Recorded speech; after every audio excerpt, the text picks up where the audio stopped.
My mother-in-law wanted me to host 30 guests for Thanksgiving. Sure, I told her, but I won't be here. The request came with a laminated seating chart, a grocery list that started with 4 turkeys, and a smile that didn't reach her eyes. While my calendar already showed a double shift, my oven was broken, and my name wasn't on a single invitation. I was standing in my kitchen when my mother-in-law cleared her throat like she was about to announce a promotion. She slid the papers across the counter, neat and confident, as if this had already been agreed upon. "Thanksgiving," she said, tapping the list. 30 guests. You'll host. I smiled. That reflexive, trained smile women learn early. Inside, I was counting. Plates I didn't own, chairs I didn't have, hours I couldn't spare. She kept talking. Who would sleep where? What dishes I would make? How proud the family would be. Then she added, almost casually, "I'll arrive early to supervise." That's when something clicked. Not snapped. Clicked. Come. Clear. I looked at the lists, the assumptions, the way my home had already been claimed. And I heard myself say it sweet as pie. Sure. I paused just long enough for the word to land. But I won't be here. By the time my smile faded, I already knew exactly why she'd chosen me. My name is Elena Brooks, and for most of my adult life, I've been the reliable one. The woman people describe as easygoing, when what they really mean is convenient. I'm 36, work as an operations coordinator at a mid-sized logistics firm, and my job is basically fixing other people's messes before anyone important notices. Missed deadlines. Overbooked schedules. Impossible demands. I make them work. Quietly. It's a skill I perfected long before I ever married my husband, Daniel. Daniel is kind. Gentle. Conflict avoidant in a way that looks like patience until you realize it's just fear of discomfort. He's the middle child, raised to keep the peace, especially where his mother, Margaret, is concerned. Margaret runs her family the way some people run companies. Delegation without consent, authority without accountability.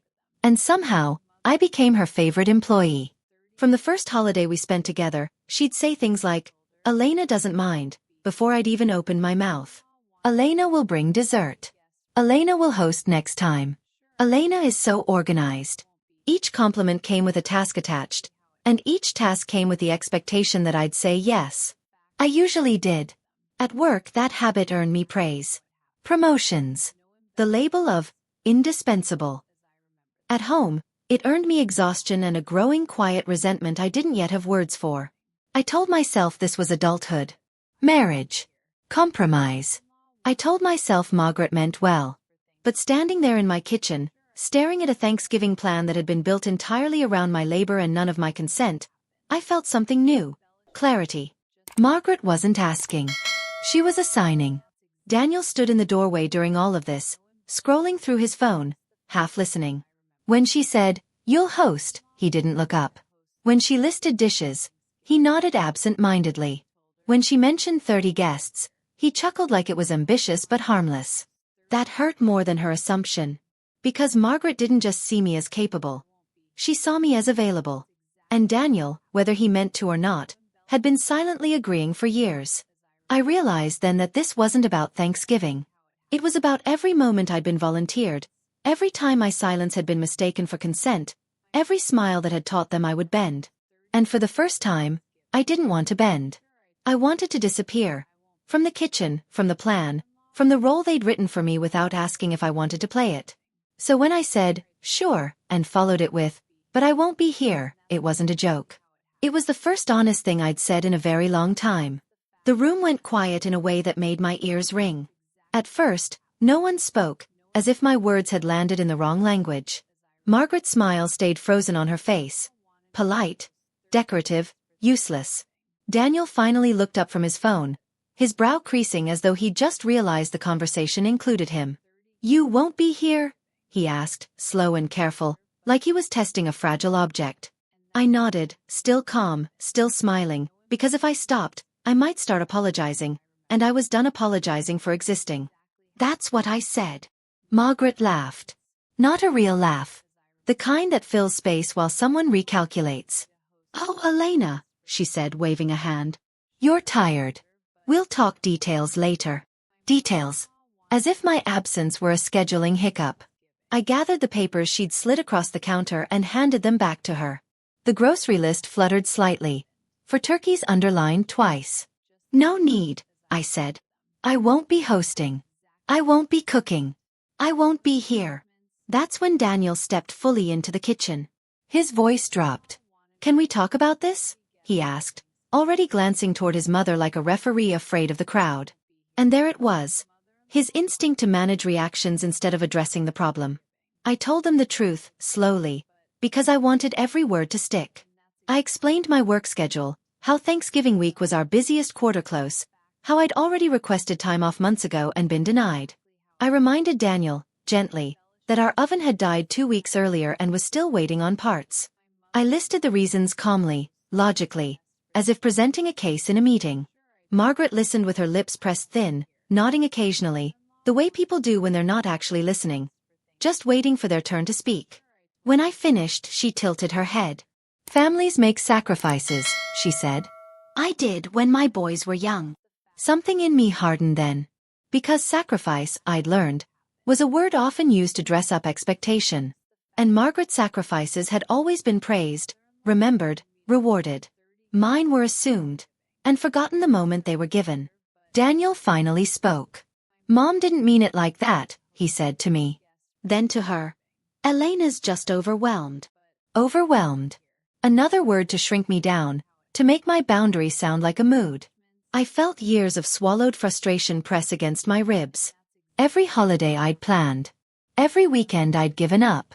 Every time I'd been told, it's just easier if you handle it. I didn't raise my voice. I didn't cry.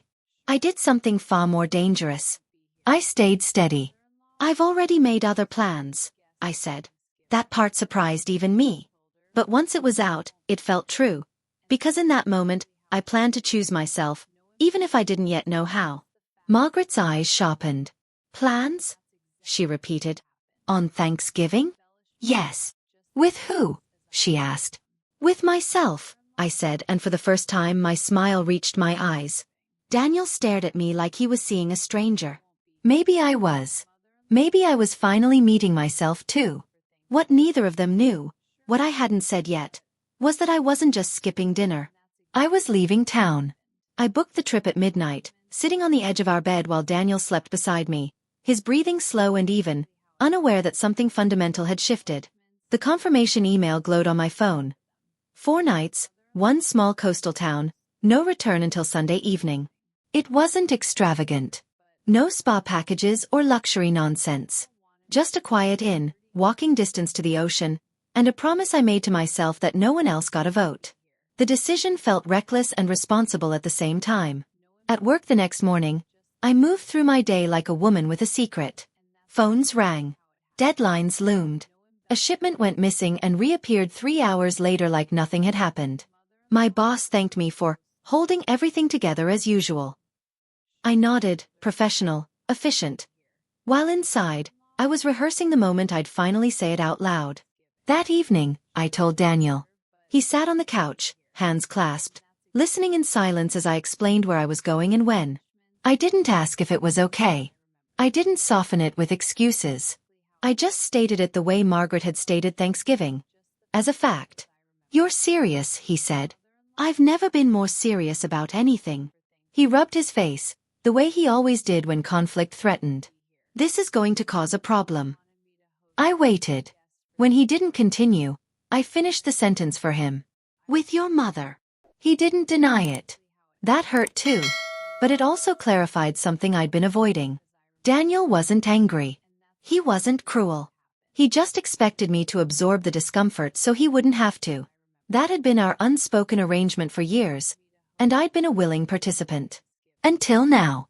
Margaret called the next day.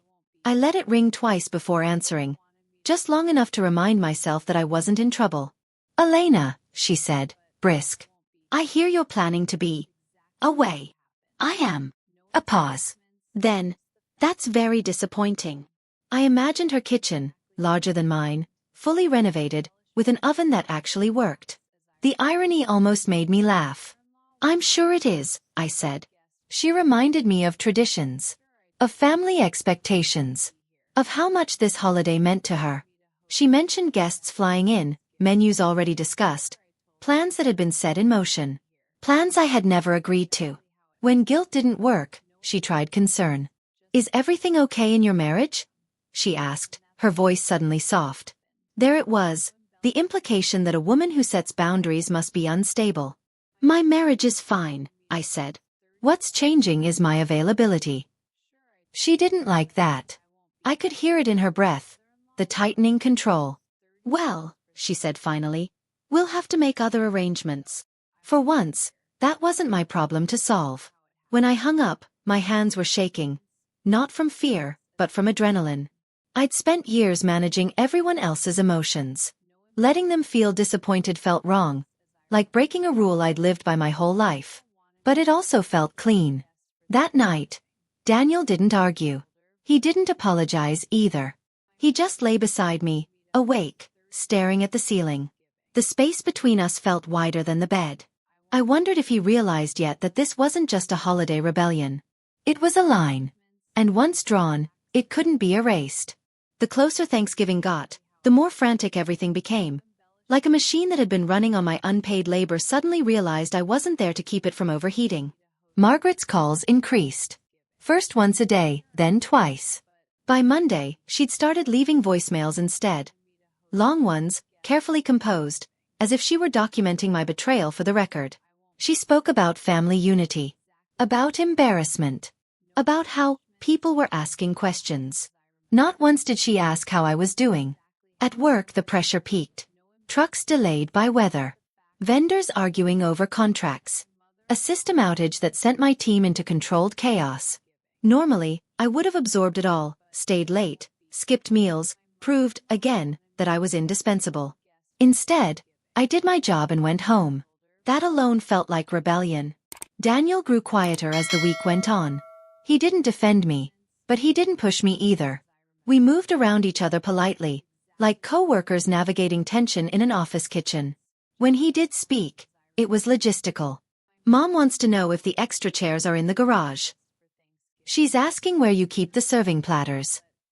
She assumes you'll at least be back by dessert."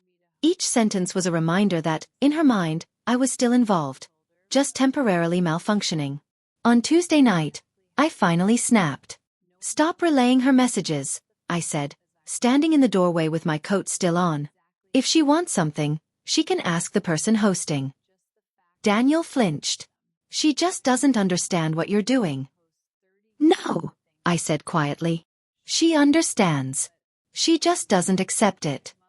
The truth sat between us, heavy and undeniable. Because this wasn't confusion. It was entitlement. And the reason it had flourished was because I'd watered it for years with compliance and silence. Wednesday morning, I packed. Not dramatically. No slammed drawers or teary pauses. Just deliberate movements. Sweater. Book. Walking shoes. The confirmation email printed and folded neatly into my bag like proof that this was real. Daniel watched from the bed. "You don't have to do this," he said, not unkindly. "I do," I replied. "Because if I don't, nothing changes." He nodded, but I could tell he didn't fully understand. To him, this was about one holiday. To me, it was about the slow erosion of self that happens when you're always the accommodating one. Margaret showed up unannounced that afternoon. Her car in the driveway felt like an invasion. She walked in like she owned the place, eyes immediately scanning the counters, the fridge, the pantry, as if assessing damage. "You're really leaving?" she said, arms crossed. "Yes. For a vacation," she added, sharp. "For peace," I corrected. She launched into a speech about disappointment, about what people would think, about how Daniel was caught in the middle. That phrase again, placing responsibility on me for a position she'd created. I listened. I let her finish. Then I said something I'd never said to her before. "You can host. You have the space. You have the resources. What you don't have is my automatic yes anymore." Her face changed, not angry, but stunned. As if the rules had been rewritten without her consent. She left shortly after, stiff and silent. Thanksgiving morning, I drove out of town before sunrise. The road was empty, the sky just beginning to lighten. My phone buzzed once, a message from Daniel. drive safe. No guilt. No last minute. Just that. As the city faded behind me, something in my chest loosened. I didn't know what awaited me at that coastal town. I didn't know what this choice would mean for my marriage long term. But for the first time in years, I wasn't bracing myself for someone else's expectations. I was breathing. And somewhere, in a house that was never really mine to manage alone, 30 guests were arriving, without me. Thanksgiving morning smelled like salt and pine instead of turkey and obligation. I woke up in a narrow bed with crisp white sheets, the sound of waves pressing steadily against the shore like a calm, insistent heartbeat. For a few seconds, I forgot what day it was. And then I remembered, and instead of panic, I felt relief. No alarms. No timelines. No voice in my head listing tasks before I'd even brushed my teeth. I wrapped myself in a sweater and stepped outside with a mug of coffee, the air cold enough to make everything feel sharp and real. Other guests passed quietly, nodding politely, strangers with no expectations of me. No one here knew I was the reliable one. No one needed anything. Back home, I knew exactly what was happening.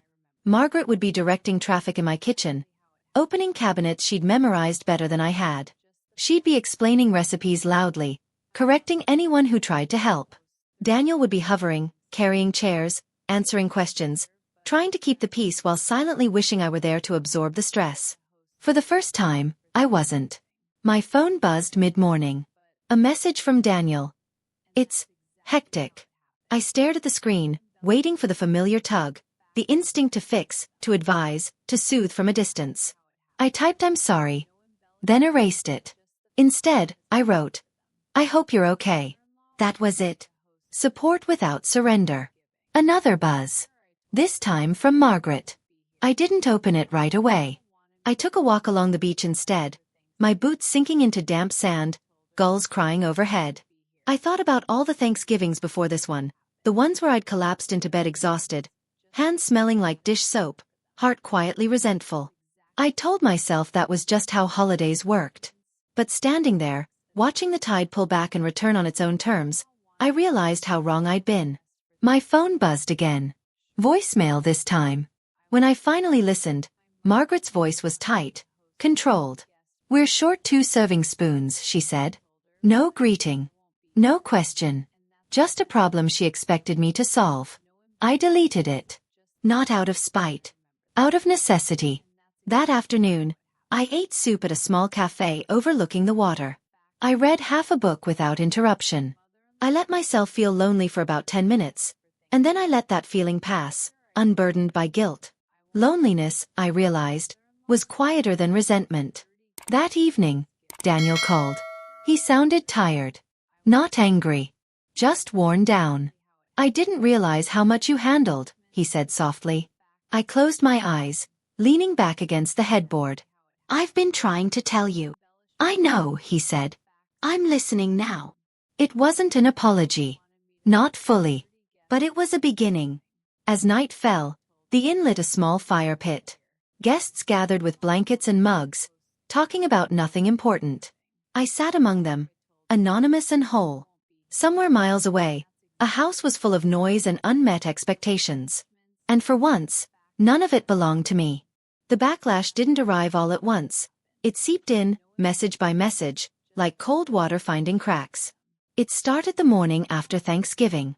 I woke to 12 missed calls. Not from Daniel. From relatives.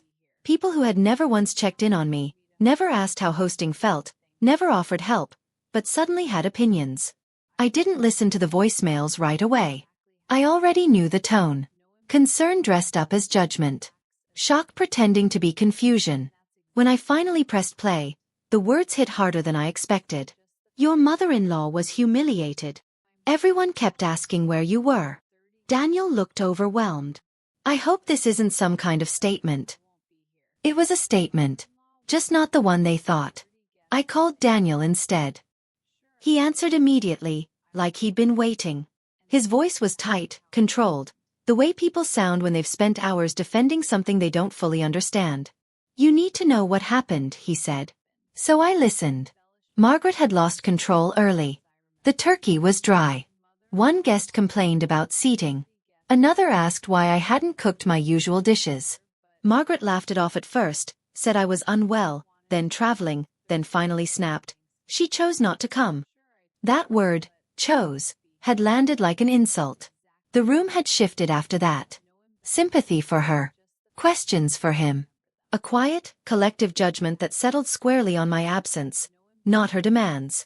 She cried, Daniel added, his voice cracking just slightly. In front of everyone. I felt something twist in my chest. Not guilt, but anger. She embarrassed herself, I said carefully, by explaining plans that weren't hers to make. Silence. Then, they think you abandoned the family, he said. I exhaled slowly. No. I stopped abandoning myself. That was the moment the conflict stopped being theoretical. Daniel finally admitted what he hadn't wanted to say out loud, that my absence had forced him to step into roles he'd never had to before. Hosting. Managing his mother. Answering questions. Feeling exposed. And for the first time, he understood that my presence had always been the buffer between him and discomfort. You made it harder, he said, not accusing, just honest. Yes, I replied. Because easy for you was impossible for me. That night, Margaret sent a message that wasn't a request. It was a verdict. Families don't walk away. I hope you're proud of yourself. I stared at the screen for a long time. Then I typed back. I didn't walk away. I stepped back. Her reply came instantly. Same thing. And there it was, the real conflict. Not logistics. Not holidays. Power. The next morning, Daniel told me she wanted an apology. Public. Clear. Something that would smooth things over. I laughed. Not because it was funny, but because it was revealing. They want the version of me that makes everything comfortable again, I said. That version doesn't exist anymore. Daniel didn't answer right away. When he finally spoke, his voice was low. I don't know how to fix this. For the first time, he sounded scared. And I realized something then. My absence hadn't just disrupted Thanksgiving. It had exposed a system that only worked when I was quietly carrying it. And now that system was cracking. Not because I was cruel, but because I was gone. I came home on Sunday evening to a house that felt unfamiliar, like it had been rearranged while I was gone. Not physically, but emotionally. Daniel was already there, sitting at the dining table with his laptop closed in front of him, hands folded like he was waiting for a performance review. He stood when he saw me, relief flashing across his face before being replaced by something heavier. She wants to talk, he said. Of course she did. Margaret had requested a family meeting. Those exact words. Neutral. Reasonable. Loaded. She'd chosen Monday evening, her house, her territory. Daniel asked if I wanted him there. The fact that he asked, really asked, was new. Yes, I said. But I'm not going to be managed. He swallowed. Okay. Margaret's living room looked like a showroom when we arrived. Perfectly arranged, nothing out of place. The same room where she'd cried theatrically 2 days earlier now felt cold and calculated. She sat upright on the couch, hands folded, lips pressed together. Daniel's older brother, Thomas, and his wife were there too. Silent witnesses. Back up. I realized then this wasn't a conversation. It was an intervention. Margaret began with a sigh. I've been sick with worry, she said. About the family. About what this means. What this meant was me. She spoke carefully, choosing words that sounded generous while cutting just the same. She said she felt blindsided. That traditions had been disrespected. That guests had been confused. She said she worried I was pulling Daniel away from his family. I noticed how often she used family when she meant herself. When she finished, everyone looked at me. Old Elena would have rushed to reassure them. Would have apologized for the discomfort. Would have promised to do better. Instead, I took a breath. I was never asked, I said. I was informed. And when I said no, it became a character flaw.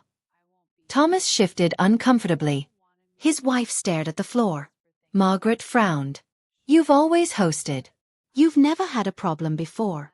That's not true, I said evenly. I've had problems. I just didn't make them yours. Her eyes narrowed. Marriage requires compromise. Yes, I replied. Not sacrifice disguised as duty. That's when Daniel surprised me. She's right, he said quietly. Every head snapped toward him. He went on, voice steady but strained. Mom, you didn't ask. You assumed. And I let you, because it was easier than dealing with the fallout. Margaret looked wounded. Truly wounded. And for a moment, I almost softened. Then she said, so I'm the villain now. No, I said. But you're not the victim either. The room went very still. I explained, slowly, clearly, what my life had felt like for years. How competence had turned into expectation. How praise had turned into pressure. How every holiday felt like a performance I was graded on. I didn't leave to punish anyone, I said. I left because staying would have meant disappearing again. Margaret stood up then. I raised my sons to value family, she said sharply. And I value myself, I answered. Those things don't have to be enemies. She looked at Daniel. Is this really what you want? She asked. The question hung there, heavy. Daniel hesitated. Just for a second. Then he said, I want a marriage where my wife isn't taken for granted. I felt something inside me settle, like a weight finally placed down. Margaret sat back slowly, stunned. The power she'd always wielded so effortlessly wasn't working anymore, and she didn't know what to replace it with. When we left, no one hugged me. No one apologized. But no one yelled either. Outside, Daniel exhaled like he'd been holding his breath for years. I don't know what happens now, he said. Neither do I replied. But it won't be the same. And for the first time since Thanksgiving, that uncertainty didn't feel threatening. It felt honest. The hardest part wasn't the confrontation. It was what came after, when there was no script, no clear villain, no dramatic resolution to cling to. In the days following the meeting, the silence was intentional. Margaret didn't call. She didn't text. She didn't send passive-aggressive articles or just checking in messages. The absence of her voice was louder than any argument we'd had. Daniel noticed it too. She's never gone this long without contacting me, he said one evening, staring at his phone like it might explain itself. I didn't respond right away. Because this was the part people never talk about when you set boundaries. They imagine relief, freedom, instant peace. What they don't warn you about is the grief. I grieved the version of myself who thought being needed was the same as being valued. I grieved the illusion that if I just handled things better, smoother, quieter, everything would work out. And I grieved the relationship I'd hoped to have with Margaret, the one where respect didn't have to be earned through exhaustion. At home, Daniel was trying. Awkwardly. Sincerely. He started doing things without asking me how, hosting his brother for coffee, cooking dinner that didn't quite work, fielding family messages himself. Each effort mattered, but they also revealed something painful. He was learning skills I'd never been praised for, because when I did them, they were invisible. One night, he admitted it. I didn't realize how much you carried, he said. Not just tasks. Emotional weight. I nodded. That's because I made it look easy. And that was my mistake. Margaret eventually resurfaced, not with an apology, but with a carefully worded email. She wrote about reflection, about misunderstandings, about hoping we could move forward with clearer expectations. No mention of Thanksgiving. No acknowledgement of assumptions. Just a subtle attempt to reset the board without admitting the game had been unfair. I read it twice. Then I replied with 3 sentences. I'm open to moving forward. But hosting, organizing, and managing family events will no longer default to me. If we're clear on that, we can talk. She didn't respond for 2 days. Those 2 days were excruciating and empowering. Because for the first time, my peace wasn't dependent on her approval. When her reply finally came, it was brief. Polite. Cool. Agreement without warmth. That was okay. Not every boundary is met with understanding. Some are met with distance. And sometimes, distance is the healthiest outcome available. The real shift happened quietly, one ordinary evening, when Daniel asked, "What do you want the holidays to look like?" The question caught me off guard. Not because it was difficult, but because no one had ever asked it without an agenda. I thought about the ocean. About quiet mornings. About not performing gratitude for an audience. I want choice, I said. And rest. He nodded. Then that's what we'll build. It wasn't a promise of perfection. It was better. It was a commitment to awareness. And I knew then that Thanksgiving hadn't broken our family. It had exposed it.